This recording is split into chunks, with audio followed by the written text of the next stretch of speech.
Okay, so I have to follow the bra story? Holy mackerel. Man, oh man, they sucked me into this thing. All right, any event. I'll tell you, we're going to talk about three topics today. We're going to talk about market-driven, we're going to talk about being a farmer, and we're going to talk about speed kills, okay?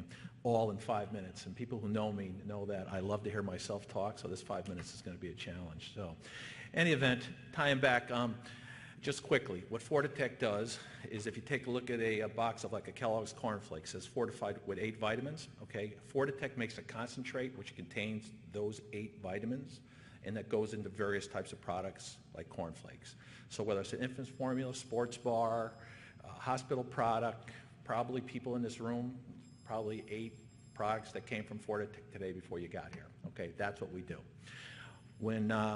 When we decided to go into this business, okay, basically there was companies doing similar things, but they were product driven. And what I mean by product driven versus market driven is that they produced basic products. They produced things like vitamin A, vitamin E, beta carotene, various other types of nutrients. And they would put together these concentrates as a service, as a vehicle to drive their products. They were product driven. When we came into the market, okay, we made nothing. We made no vitamins at all. We bought everything, every nutrient we bought. So what our concept was, we're going to go to the market and we're going to ask them what they want. Okay? So we were a 100% market-driven company. We would go to potential customers and say, how could we help you? How can we help fortify your products? How can we differentiate your products? Okay? And they would give us feedback. And then I'll tell you, we would make products based on what their feedback was. Okay, what ended up is that basically we started making customized products for each food or pharmaceutical product that was on the market. Okay, so for Nestle's, let's say, worldwide, I think we make 800 different products for Nestle's worldwide.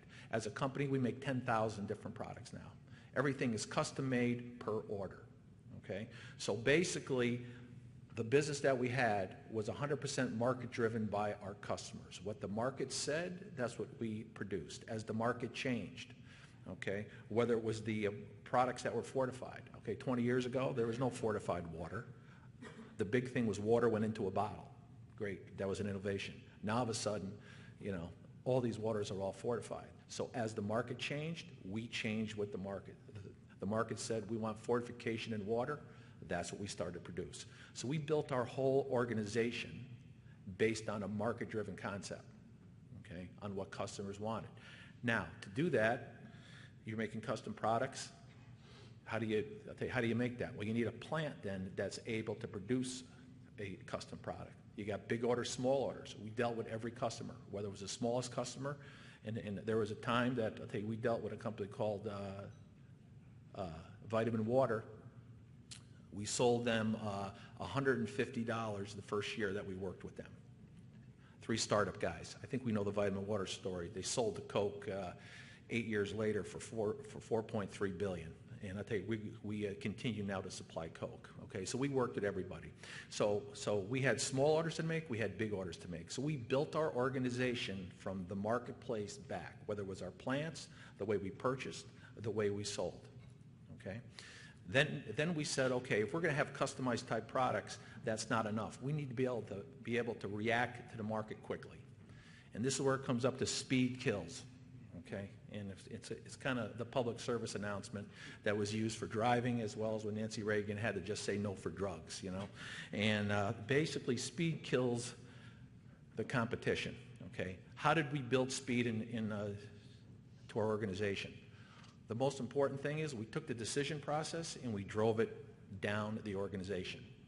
And I'll tell you, let me give you an example. Our salespeople, so they're out there selling products. I'll tell you, we're developing products. Our salespeople priced every product. So every new product, the salesperson, I'll tell you, they priced it, meaning that started to cause a velocity of business. People would ask for samples. We set up a structure. We get an R&D person samples back in 48 hours so they could produce their prototype for their marketing group.